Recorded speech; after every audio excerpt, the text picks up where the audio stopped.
알고 걷는 길 모르고 걷는 길 세상을 걷다. 김윤경의 생생경제.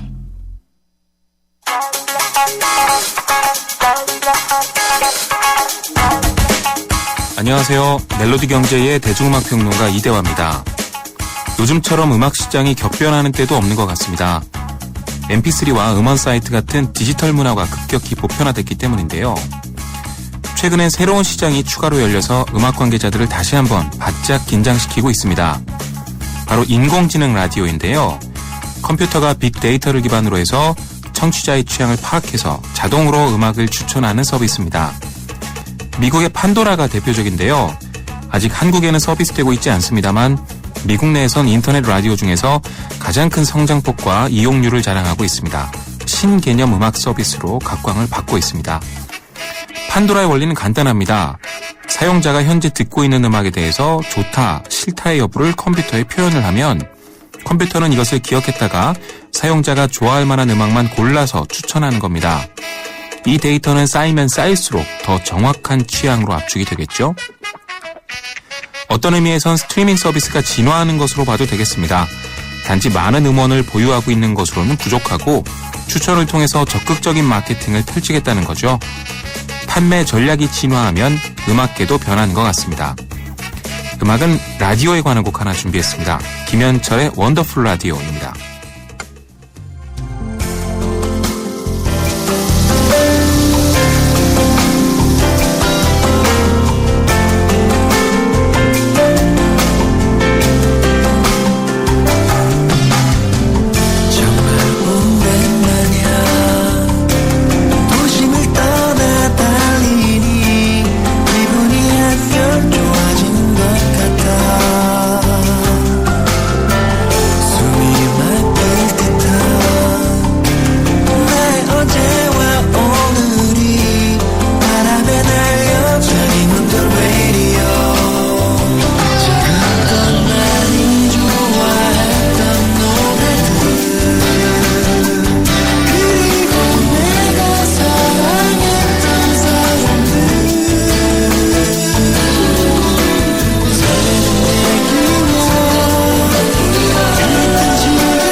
오빠, 민경이랑 드라이브하고 싶으면 지금 바로 사라져. Give me your box, PFR 자체 기술로 리얼리티 100일 프로를 위하여. 나 강민경은 프로비아. 합격의 비밀 대공개. 취업 내비게이션. 취업 내비게이션 시간입니다. 오늘 빅데이터 얘기가 상당히 많이 나왔네요. 아까 교통 얘기하면서 빅데이터 경제에서 얘기를 했고 라디오에서도 얘기를 했는데 취업에 대한 빅데이터는 사실 생생경제에 있습니다. 그리고 또 명쾌한 분석도 해드리는데요. 취업을 안내해 주시는 내비게이터입니다. 인크루트 서미영 상무님 전화로 연결되어 있습니다. 안녕하십니까? 안녕하세요. 네, 내비게이터 나오셨군요. 안될 것 같아요. 네. 좀 오늘은 은밀한 얘기를 해야 될 것 같아요. 네네네. 네트워크, 그러니까 네. 인맥으로 취업하기요. 네네. 그러니까 지금까지는 정상적으로 이게 비정상이라는 얘기는 절대 아닌데 네네. 인맥으로 취업한다 그러면 왠지 뒷문으로 들어간다 이런 느낌이 좀 들잖아요. 그쵸.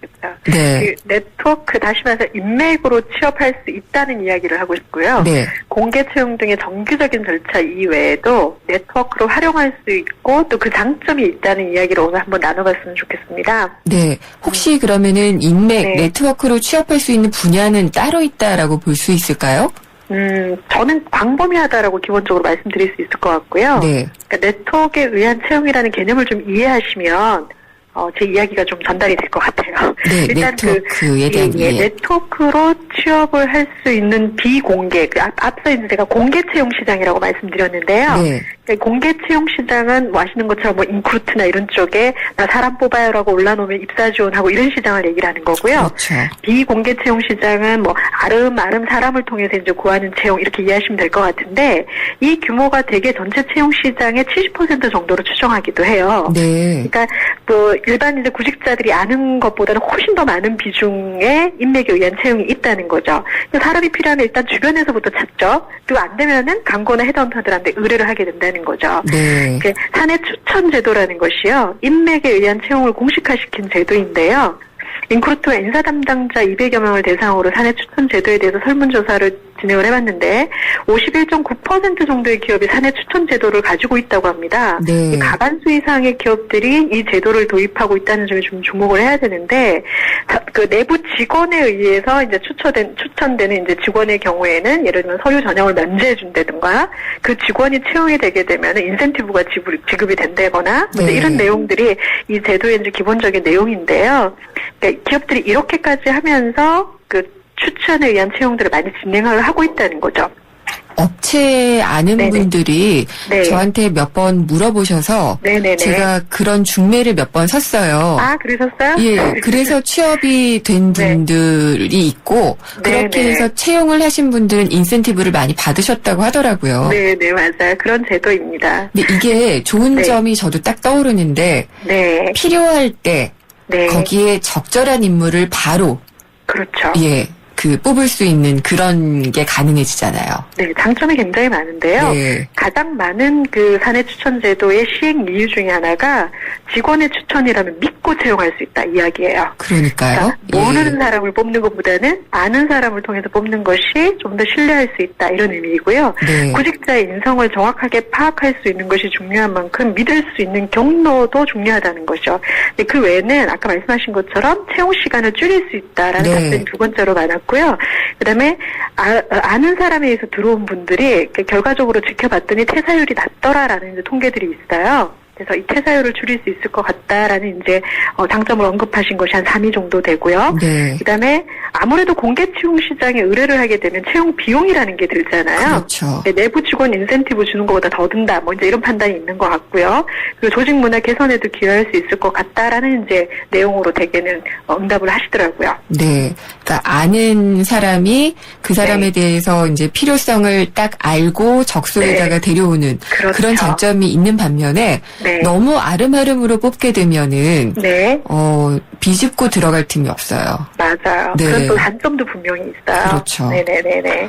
근데 이 단점을 조금 더 짚어본다면 어떤 네. 것도 있을까요? 그러니까 아까 말씀하셨던 것처럼 네. 아는 사람들에 의해서 이렇게 채워진 조직은 좀 폐쇄적인 측면들이 있고요. 네. 그래서 그 폐쇄적인 측면에 이제 그 능력 있는 사람들을 공개 채용 시장을 통해서 그렸을 때 이렇게 조직적으로 좀 이질적인 문화 같은 것들이 좀 있을 수 있어요. 그게 그렇죠. 가장 큰 그 나쁜 점이죠. 네. 그러니까 헤드헌터에 의해서 채용이 진행되었을 때도 비슷한 문제들이 있다고들 많이 하시거든요.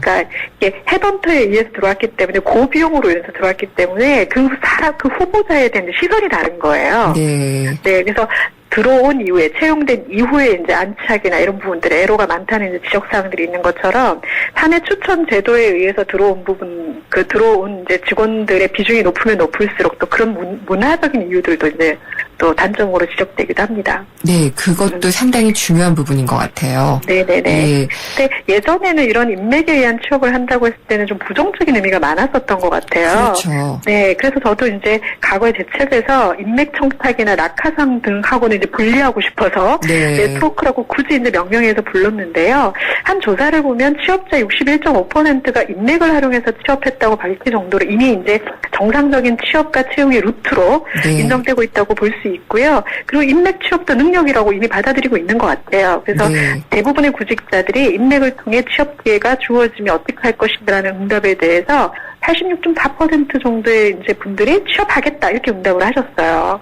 그렇군요. 네네네. 그러면 사내 추천 제도를 통해서 네. 지원을 하는 구직자들, 이제 뽑는 네. 측 말고요. 네. 구직자들 같은 경우에는 대략 어느 부분으로 이렇게 몰리는지 뭐 그런 통계도 혹시 있을까요? 네네네, 있어요. 근데 이제 인사 담당자가 사내 추천을 받은 지원자를 평가할 때요. 예. 어떤 점을 가장 눈여겨보는지를 이제 살펴봤더니 추천한 직원의 평판 및 업무 성과를 가장 많이 본다고 되겠다고 하더라고요. 추천한 이야기해 직원. 네. 네네네, 그렇죠. 그러니까 추천받은 직원이 아니라 일단은 추천한 직원의 내부 평판 및 업무 성과를 가장 높이 본다는 거죠. 그렇죠. 믿을 수 있는 사람인지가 그렇죠. 중요하니까요. 예. 네네네. 그러니까 이런 사람이 추천한 사람이면 믿을 만하다. 이걸 가장 네. 많이 본다는 거죠. 네. 이 부분이 그렇군요. 또 이제 우리에게 또 시사하는 부분이 분명히 있는 것 같고요.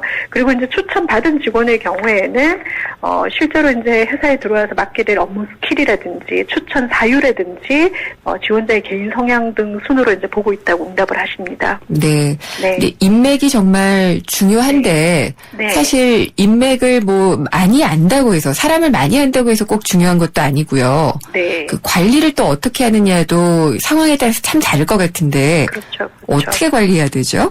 그러니까 뭐 인맥 관리가 사실 인맥 맺는 것보다 더 중요한 것 같긴 한데요. 네.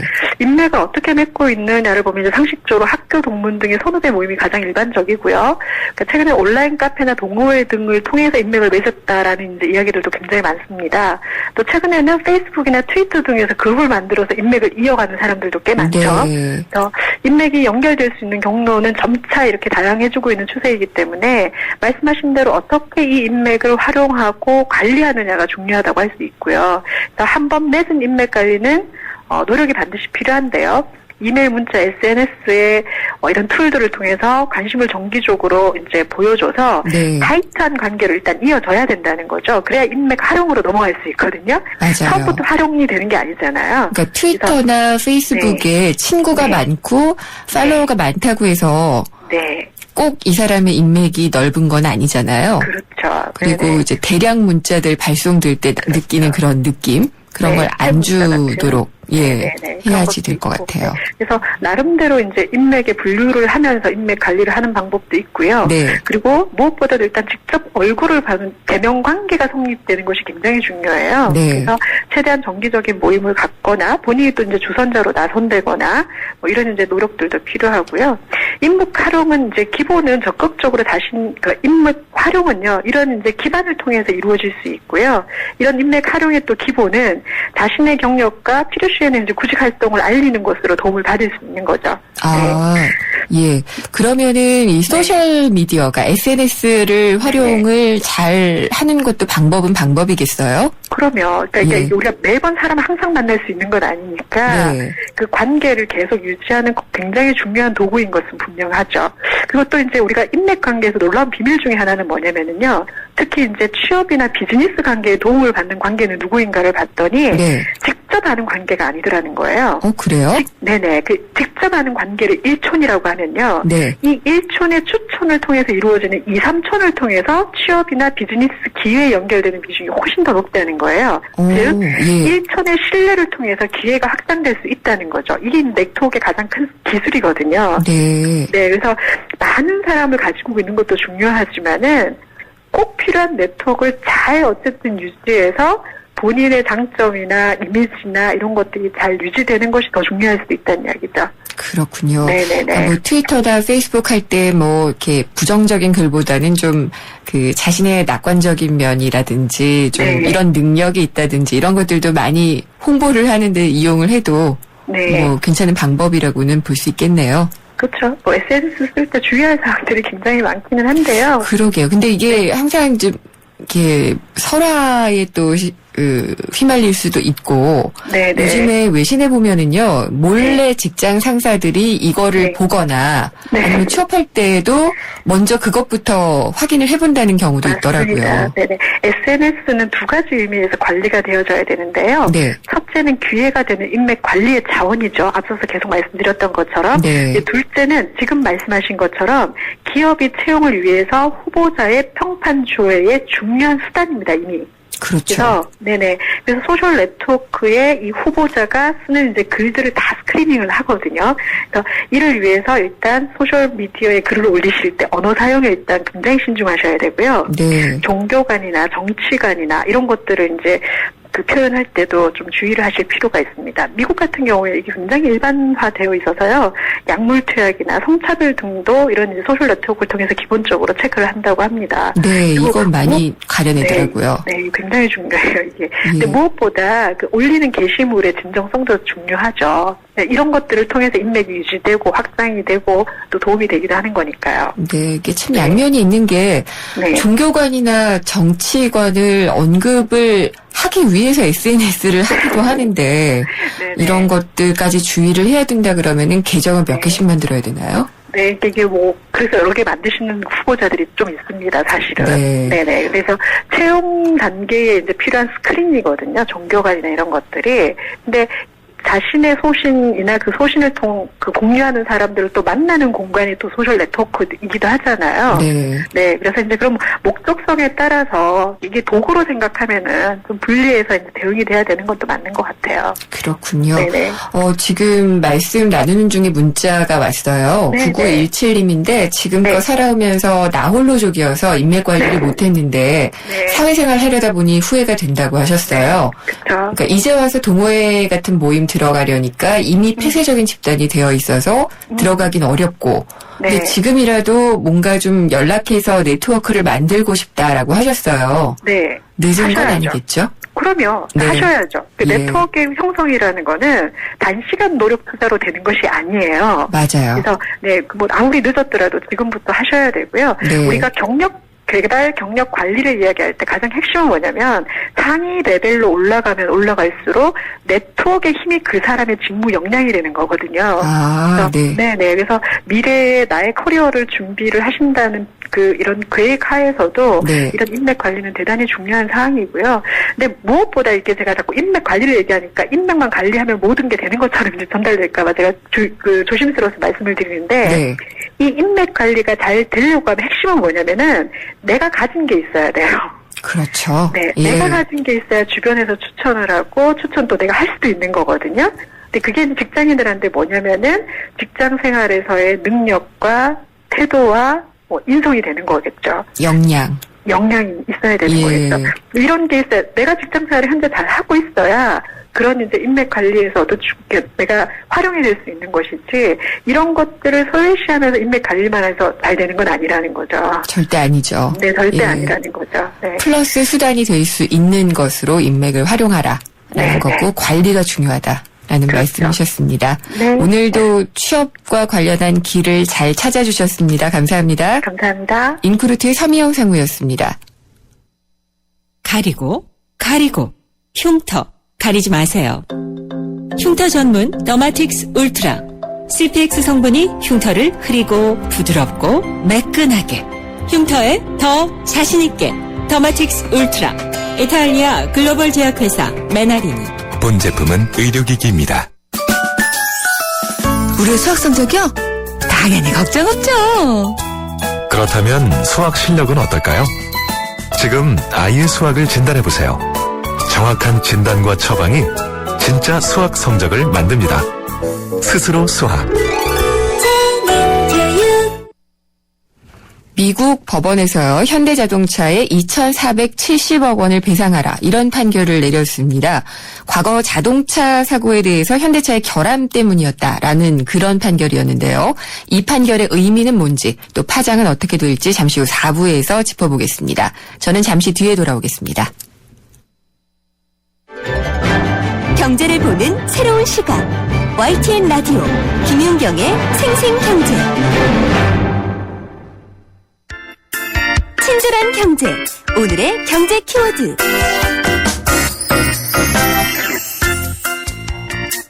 안녕하세요. 오늘의 경제 키워드의 경향신문 조미덕 기자입니다.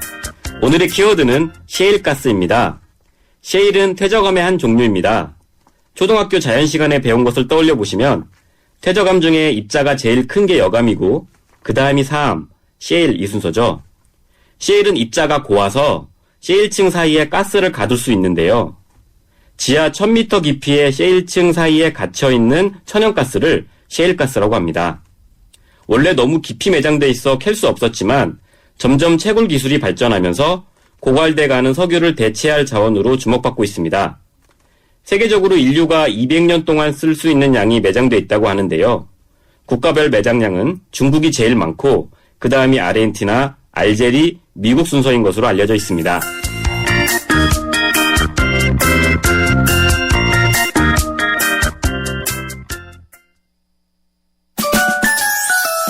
우리의 수학 성적이요? 당연히 걱정 없죠. 그렇다면 수학 실력은 어떨까요? 지금 아이의 수학을 진단해보세요. 정확한 진단과 처방이 진짜 수학 성적을 만듭니다. 스스로 수학. 하나의 스프링, 믿기 힘든 두 가지 플레이. 넥스트 침대가격이 탄생시킨 하이브리드 테크에 누워보세요. 부드럽게 맞춰주고 단단하게 또 한 번 받쳐주죠. 원 스프링, 투 플레이. 에이스 하이브리드 테크. 미세먼지 많은 날엔 깨끗하게 쿠쿠 청정. 비 오는 날엔 산뜻하게 쿠쿠 제습. 공기청정기와 제습기가 만나 1년 내내 쿠쿠 하이브리드 365. 자동차를 포장하는 모든 형용사와 감탄사를 빼고 나면 남는 단 4개의 동사. 자동차의 본질은 결국 이 4가지. 본질로부터 소나타. New thinking, new possibilities. 현대자동차. 경제 뉴스의 진실과 오류. 그것이 알고 싶다. 경제 뒤집기.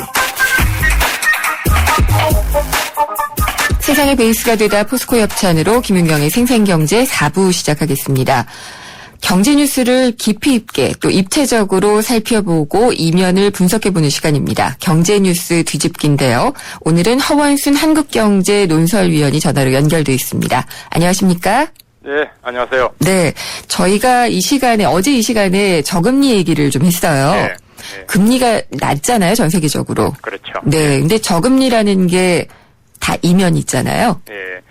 사실은 뭐 저금리 얘기는 뭐 곳곳에서 많이 합니다. 그죠? 예. 어제 오늘도 아니고 최근에 많이 하는데 그만큼 사실은 이게 아주 큰 뭐 문제랄까 큰 현상으로 사실은 봐야 되거든요. 특히 우리나라처럼 이렇게 고성장 고금리 해왔던 데서 비교적 갑자기 이렇게 저성장 저금리로 왔기 때문에 이거는 뭐 아무리 강조해도 좀 괜찮다고 생각하는데 이거야말로 정말 뭐 다른 현상이 그렇듯이 양면성이 있고 또 이중성이 있는데 또 사실 마약성도 있습니다. 이게 저금리 하면 젖어들면 정신없거든요. 마약성이요? 예, 마약성. 왜냐면 개인들이나 기업들이나 돈 빌리는 거에 대한 무서움을 모르는 거예요. 아, 네. 마약 같은 거죠. 그래서 그렇군요. 뭐 웬만큼 예컨대 젊은 사람도 돈 1억을 빌리는 걸 우습게 한단 말이죠. 그거 갚을 때 워낙 금리가 싸니까. 네. 그래서 그 점에서는 저는 마약성이라고 보고 중독성이 있다 이렇게 보이는데 어쨌든 간에 이게 이제 우리 미치는 영향이 워낙 크니까 기업 그리고 뭐 개인들 그렇게 하는데 이제 자산 시장 이렇게 할 분들은 우리의 노후 시장 실버 마켓이라는 은퇴 이후 노후 이런 데까지 주로 영향을 미치는데 그 중에서도 생명보험 같은 보험회사가 아주 직접 영향권에 최근에 들었다. 네. 그런 얘기를 들려주고 싶습니다. 그렇죠. 네. 그 생명보험사들 같은 경우에 이제 보험금 받아가지고 네. 골려야 되는데 금리가 낮으니까 안 되는 거잖아요. 그렇습니다. 예. 그게 이제 지금 말씀하신 게 바로 그 차이가 이제 역마진이라는 거죠. 네. 생명보험사의 이제 계속된 어려움이고, 보험 그거의 특성인데, 사실 이렇답니다.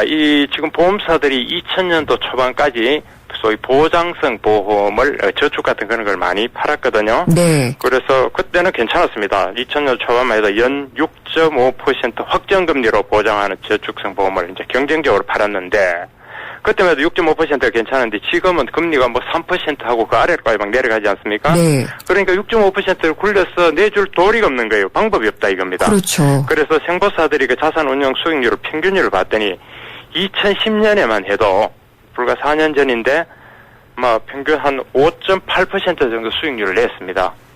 수익률 돈 내는 게. 그런데 작년에 보면 4.6%로 떨어졌거든요. 네. 그러니까 과거 2000년대 초반 외환위기 직후부터 해서 6.5%까지 보장해줬던 것이 그보다 더 높은 것도 있겠죠. 그런데 지금 작년 기준으로 4.6%밖에 수익률을 못 내니 나머지 2.0% 정도는 보험사가 물어줘야 된다 말이에요. 이게 역마진이라 정상적인 마진이 아니라 마이너스 손해보는 역마진이다. 이건데 문제는 이 역마진이 앞으로 계속 더 커져갈 거다.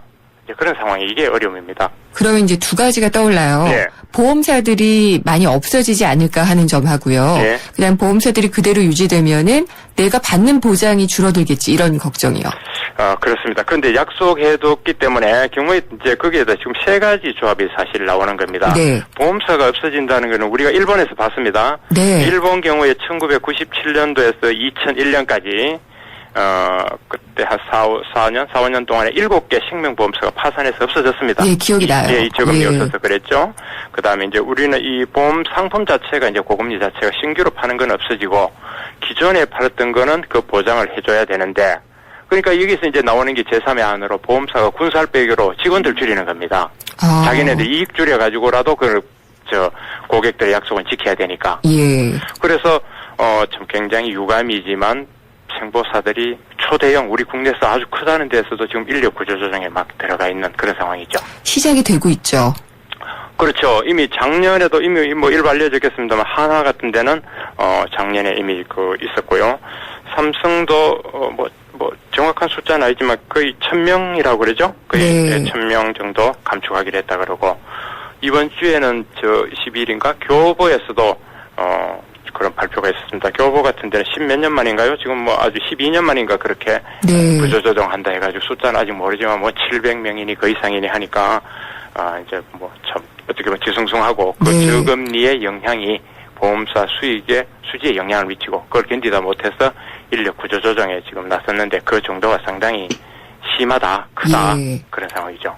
그렇군요. 정말 이러고 보면은 일본이 다 우리보다 한 발씩 앞서서 갔던 것 같아요. 저금리도 그렇고 지금 말하는 자산 디플레이션도 그렇고 보험도 그렇고 다 고령화도 그렇고요. 네, 고령화 그다음에 은퇴 이후 그러니까 뭐 우리 어떻게 보면 일본에서 또 배울 건 배워야 되는데 그죠? 네, 저는 요즘에 그런 생각이 참 많이 들더라고요. 네. 근데 그러면은 생명보험사들은 보통 이제 내수만 하잖아요. 예, 국내 고객들을 대상으로 해서 한계가 있으니까 뭐 해외로 나가자 이런 얘기도 가끔씩 하는 것 같아요. 그렇습니다. 그게 이제 조금씩 요즘 경제신문 같은 데 이제 뉴스가 되는 게 바로 그런 대목인데요.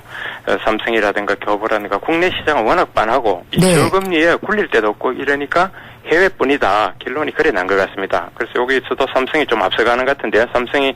삼성생명이 그 삼성 자산운용사를 인수를 해가지고 별도에 있던 회사를 100% 지분 인수를 했고요. 지금 이름은 정확하게 안 들립니다만 해외 자산운용사를 사들이겠다고 한답니다. 그래서 이미 기존에 있던 자기네들이 삼성생명이 뭐 뉴욕이니 런던이니 이런 현지 법인을 기반으로 해가지고 홍콩 이런 걸 이제 또 추가 기반으로 해서 자산운용사를 사들이겠다 그런 얘기고요.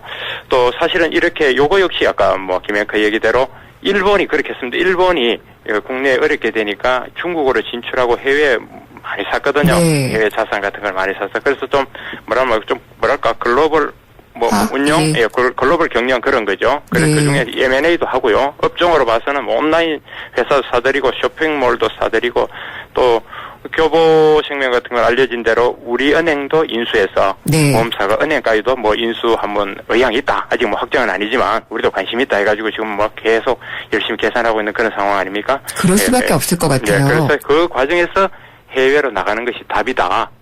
그 길이다. 그럼 뭐 우리 해외라는 게 꼭 선진국만이 아니라 자산 운용은 선진국 가야 되겠지만 네. 중국 같은 데도 있고 동남아도 있고 하니까 그 노하우를 나눌 수 있겠죠. 그러니까 성장할 수 있는 그런 시장으로 뚫는 거는 괜찮을 것 같은데 네. 그냥 막연한 글로벌화는 또 답은 아닐 것 같아요. 그거야 좀 정확한 지적이지만 그 당사자들이 고민을 하겠죠. 하여튼 제일 큰 거는 그 지금 이미 쌓여 있는 이 자산을 어떻게 굴릴지에 대한 문제가 있을 거고 우리가 뭐 벌써 해외에다가 많은 자산을 또 사들이고 있지 않습니까? 선거사들. 네. 다른 하나는 상품을 현지 어떤 법인들하고 제휴를 해가지고 우리가 외국계 법인이 외국계 생명보험사 국내에서 뭐 AIG다 뭐다 하면서 하듯이 그런 영업으로 나가고 두 가지 길로 나가지 않을까 싶습니다. 네.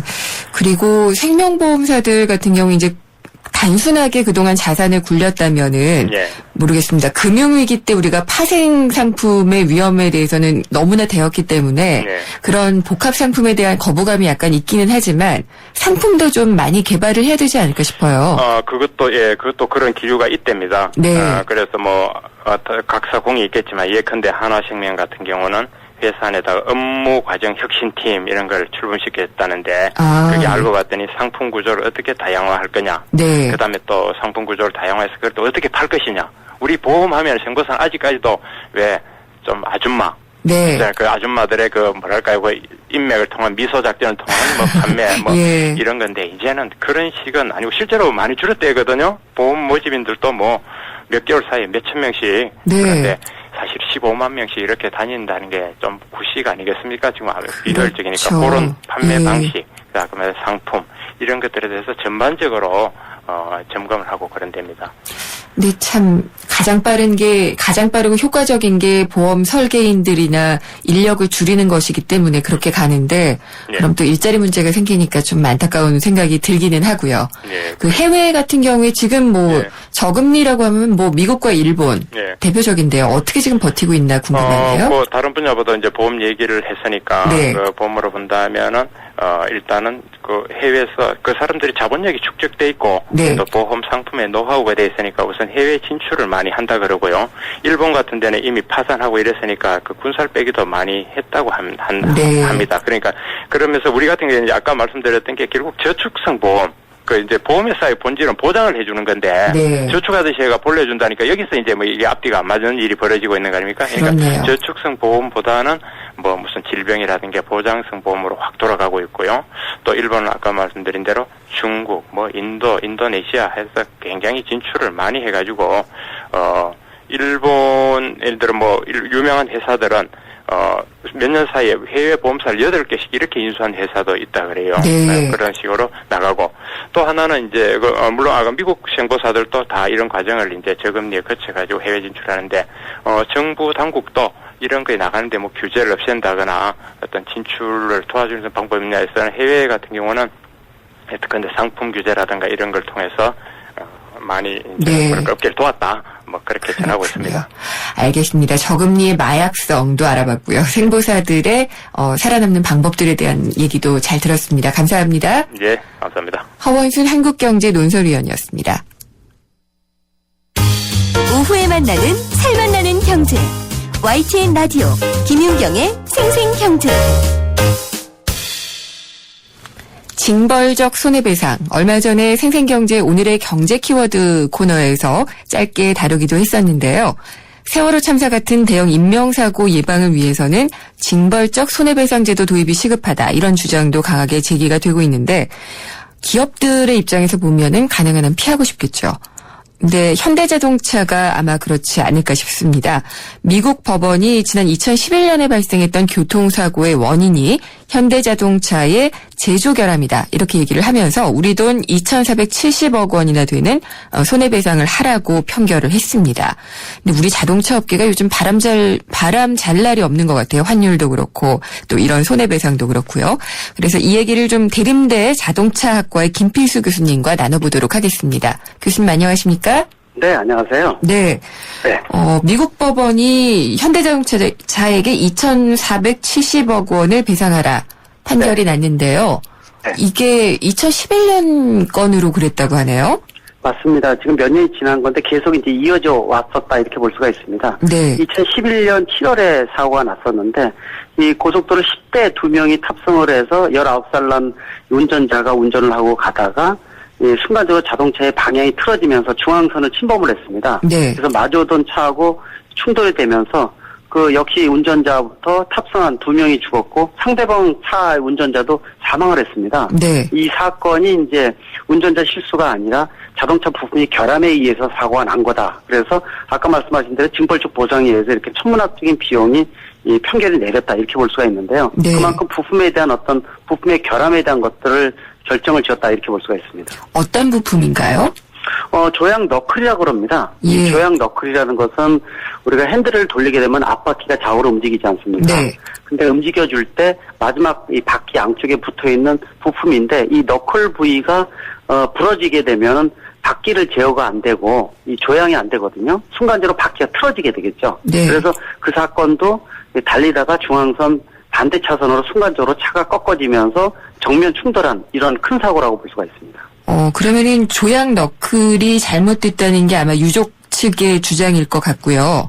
네. 예, 그러면 현대자동차는 어떻게 보고 있나요? 판결이 일단 이렇게 지금 배심원 네. 판결이 나긴 했는데. 네, 아직 이제 지법에서 아직 이제 항소를 하거나 이런 건 아니기 때문에 네. 1심에서 나온 거기 때문에 아직 계속 진전될 것으로 보고 있습니다. 현대자동차 입장에서는 그 날짜가 7월 2일자로 사고가 났었는데 7월 4일이 미국 독립기념일이거든요. 네. 그래서 이틀 전에 자동차에서 불꽃 놀이용 화약이 이제 폭발한 흔적도 있다.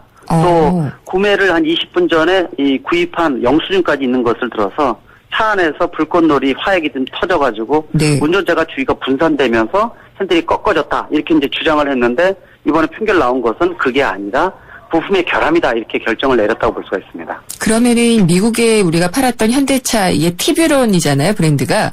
네, 그렇죠. 예, 그 자동차 조향 너클 이게 결함이 있었던 경우가 있었나요? 몇 건이 지금 나오고 있습니다. 사실 이때 해당되는 조향 너클 부품은 1990년대 말에서 2000년대 초까지 TV론을 비롯해서 몇 개 차종에 쓰이던 이런 부품이거든요. 네. 그래서 이미 여러 대에서 이 조향 너클에 대한 부분 결함이 좀 발견됐다고 지금 나오고 있거든요. 그런 측면에서 이게 이제 만약에 결정이 되면은 그 해당되는 차에 대한 부분들도 얘기가 나올 수밖에 없기 때문에 아마 그렇게 된다면은 더더욱 그 메이커 입장에서는 불안해지는 부분이 많아지겠다 이렇게 볼 수가 있습니다. 네, 자동차 하면은 뭐 가격도 가격이지만은 아무래도 안전한 이미지가 중요하잖아요. 그런 네, 것 그렇죠. 때문에 현대차가 받을 타격도 만만치는 않을 것 같아요. 일단 뭐 미국에서는 웬체 그 징벌적 보상이 강한 부분이 많기 때문에요. 한 건이라 하더라도 천문학적인 보상을 결정해지는 경우 많습니다. 네. 예전에 자동차 이 급발진을 포함한 이 결함을 포함을 해서 이 소비자들한테 제대로 알리지 않았다는 뜻에서 도요다에서 미국 법무부하고 1조 3천억 원이라는 이 진짜 천문학적인 벌금을 합의를 봤었거든요. 네. 이런 사례가 상당히 많습니다. 지금 이 사례는 한 건에 해당되는 거니까 아주 크게 영향을 받지는 않는다고 볼 수가 있습니다. 더욱이 이번에 결정되는 연방지방법원이 몬태나거든요. 네. 몬태나주 같은 경우에는 징벌적 보상이 개인적인 경우에 최대 1,000억 원까지뿐이 안 되기 때문에 지금 2,470억 아마 항소를 통해서 조정을 하게 되면은 그 비용 밑으로 내려갈 가능성도 분명히 크다고 볼 수가 있습니다. 그렇군요. 근데 혹시 네. 미국은 지금 정부 차원에서도 노골적으로 우리나라 자동차 마음에 안 들어하고 있잖아요. 네. 그래서 한국 자동차가 안방을 공격하는 것에 대한 어떤 반감, 불만 네. 이게 좀 표시가 된 건 아닐까 이런 생각도 좀 드네요. 뭐 그렇다고 볼 수는 없습니다. 그러나 사실 미국 시장에서도 걱정을 하는 게 GM 포드 클라이슬러보다 일본 차라든지 특히 한국 현대차가 들어오는 것에 대해서 특히 퍼센테이지를 높이면서 점유율을 높이는 것에 대한 경각심이 상당히 큽니다. 네. 특히 미국 빅3의 어떤 견제도 상당히 크고 또 아시다시피 GM 같은 경우에는 제너럴 모터스가 아니라 우스갯소리를 우리가 거버먼트 모터스라 그러거든요. 국유화됐죠. 예, 정부가 지분을 갖고 있고 네. 투자를 했기 때문에요. 그런 측면에서 사실 도요다가 아까 말씀드린 1조 3천억 원이라고 그랬지만 그 다음 타겟은 현대다라는 얘기도 많이 나오고 있거든요. 네. 그런 측면에서 뭐 미국에서는 원래 이제 소비자 중심으로 돼 있기 때문에 미국차 또는 미국에 수입되는 해외차 구분 없이 하지는 건 사실이지만은 항상 조심해야 된다는 겁니다. 네. 한번 타켓이 돼서 이런 게 한번 커지게 되면은 이 판매에 직접적인 영향을 받을 수 있는 부분이 바로 미국 시장이고요. 또 미국은 자동차의 중심이다 보니까 미국 시장에서 타격을 받게 되면 다른 나라 시장에도 영향을 줄 수밖에 없기 때문에 더더욱 안전에 특히 부품의 어떤 품질 제고에 노력을 해야 된다 이렇게 강조할 수가 있습니다. 네, 그러면은 지금 이게 배심원 판결이잖아요. 네. 배심원 판결이 이게 완전히 최종 결론이 아니니까 좀 시간을 네. 끌면서 뭐 좀 줄어들거나 혹은 바뀔 수 있는 가능성도 있을까요? 있습니다. 지금 이게 이제 배상 부분이 이제 아직 항소 같은 향후 절차가 좀 남아 있거든요. 네. 아마 항소를 할 것으로 지금 보고 있고요. 또 말씀드린 대로 몬타나 주차장가 징벌적 배상 자체가 상한선이 $10,000,000이기 때문에 네. 이 부분도 아마 조율이 될 것으로 판단하고 있고요. 또 다른 지방 법원 판사 쪽에서 이 제기 절차를 지금 진행하고 있다고 판단되고 있습니다. 네. 그런 측면에서 아마 이 현대차하고 해당 법무팀하고 상의를 하면서 이 보상에 대한 부분들이 조율이 되지 않을까 이렇게 보고 있습니다. 그러면 교수님 혹시 이 사고를요, 현대차의 잘못으로 보고 계신 건가요? 아니면 아닐 수도 있다고 보시는 건가요? 이건 두 가지 측면을 다 가지고 있습니다. 네. 사실 지금 나온 자료 자체가 너무 한계성이 지금 있고요. 그러나 조향 너클에 대한 부분들은 다른 메이커의 차종에서도 나타나는 부분이 많이 있거든요. 실제로 운행을 하다가 이 조향 너클이 문제가 되면서 또는 관련된 부품이 문제가 되면서 핸들이 바퀴가 돌아가면서 사고가 난 경우가 상당히 많았었고요. 네. 그런 사례를 보게 되면은 충분히 부품에 대한 결함 가능성도 점쳐지고 있다고 볼 수가 있습니다. 그런 네. 측면에서 향후 나오는 자료를 보면서 실질적으로 결함이 있었는지 이렇게 판단할 수가 있는데 지금 보게 되면은 결함의 가능성이 크지 않나 이렇게 예상을 할 수가 있습니다. 결합일 가능성이 크지 않나라고 보고 계시고요. 근데 네. 만약에 같은 경우가 우리나라에서 일어날 수도 있잖아요. 그러니까 제너럴 모터스의 차를 우리가 샀는데 조향 너클이 이상이 있어서 문제가 됐다. 네. 그러면은 GM에 우리가 그런 징벌적 배상을 할 수 있나요?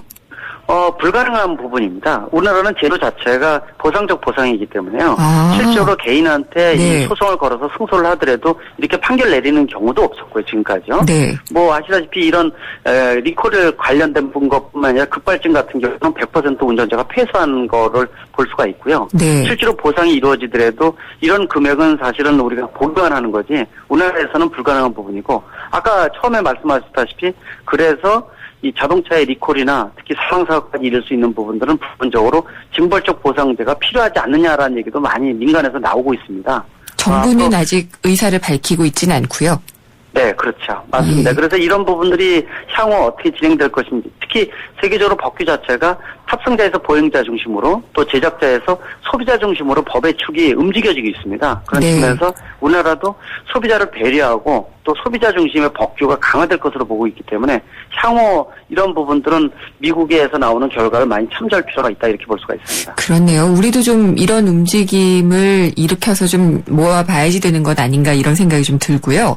네. 근데 자동차 시장이 지금 여러 가지로 골머리를 좀 앓고 있는 것 같아요. 업체들이요. 지금 워낙 가격이 많이 오르니까 이제 수출업계의 비상이 걸렸다. 대표적인 게 또 자동차잖아요. 네. 근데 미국에 공장이 있어서 그 영향이 적지 않나 싶기도 하면서도 또 그래도 또 자동차 업체들이 미칠 영향은 만만치 않다 이런 생각도 들고요.